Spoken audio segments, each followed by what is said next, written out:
হলো মিওসিস কোষ বিভাজনের তাৎপর্য বা গুরুত্ব, significance of meiosis cell division. তার প্রথম তাৎপর্যটা হলো প্রজাতির ক্রোমোজোম সংখ্যা ধ্রুবক রাখা, একই থাকবে বংশ পরম্পরায়। আমরা জানি মিওসিসকে কি বিভাজন বলা হয়? হ্রাস বিভাজন। সেখানে ডিপ্লয়েড যে ক্রোমোজোম 2n থেকে কি হয়েছিল n, হ্যাঁ, দুবার বিভাজিত হয়ে ক্রোমোজোম সংখ্যা কি হয়েছিল? হ্রাস পেয়ে n হয়েছিল। এবার এটা পিতৃ থেকে আসলো। একই রকম করে মাতৃ থেকে হ্রাস বিভাজনের মাধ্যমে ক্রোমোজোম আসবে,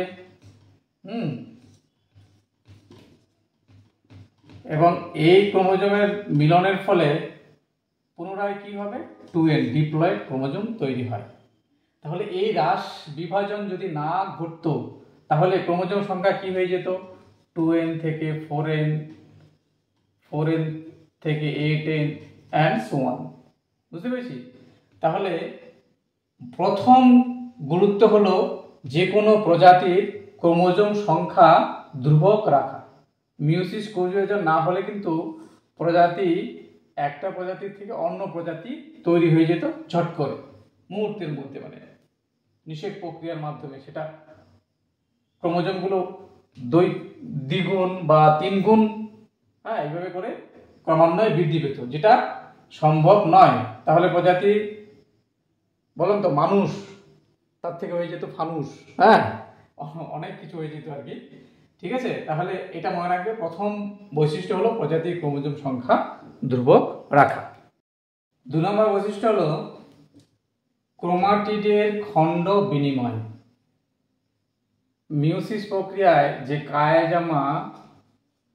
কায়াজমা এবং কোসিনোভা তৈরি হয়, এই যে গঠনটা আমরা আগে দেখেছি, এই লাল রঙের একটা ক্রোমোজোম, কালো রঙের একটা ক্রোমোজোম, পিতৃ অথবা মাতৃ, তুমি যা ধরে নাও। এই দুটো ক্রোমোজোমের মধ্যে দেহাংশের বা খণ্ডের বিনিময় ঘটে। এবার খণ্ড যদি বিনিময় ঘটে তাহলে কি হবে? জীবের মধ্যে প্রকরণ উৎপত্তি হয়। কেন? কারণ এখানে যে জিনটা, নতুন ক্রোমোজোমটা তৈরি হবে, তার মধ্যে অর্ধেক কি থাকবে?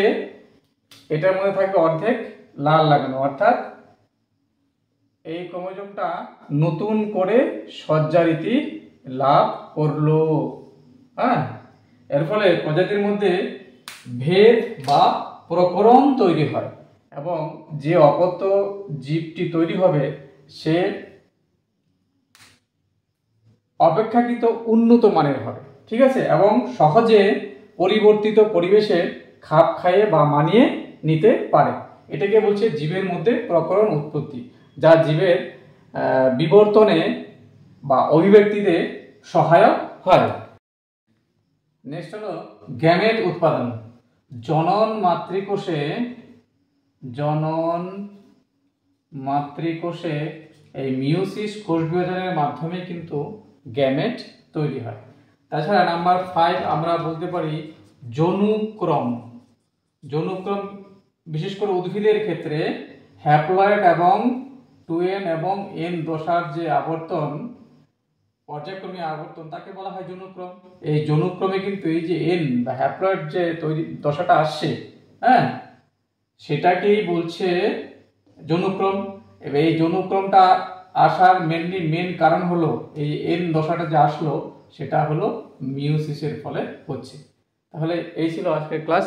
ভিডিওটি ভালো লাগলে অবশ্যই বন্ধুদের মধ্যে শেয়ার করবে, আর যারা আমার নতুন আছো তারা আমার চ্যানেলটা সাবস্ক্রাইব করে দিও। Tata, bye bye.